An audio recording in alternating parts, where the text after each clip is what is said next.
I got two Taotaos 250s, and I'm changing the motors, switching them around because this one's got a hole in it. Taking this one's a black one to put it in the red, because the one on the black one, the rear end slid out.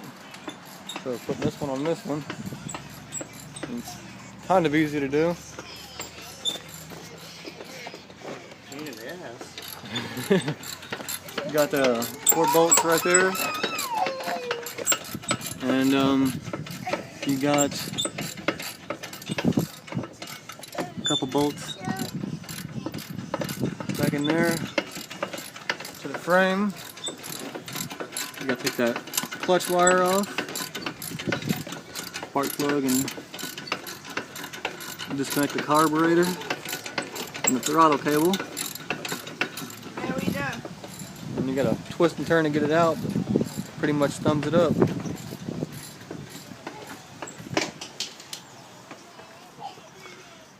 Stop moving again. Did it? Yeah.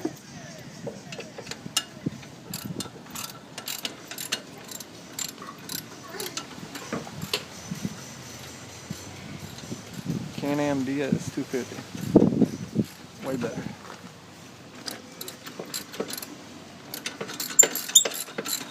Huh. So I've gone out like that far this whole time. Maybe we should just take this one off. Them side ones? Yeah.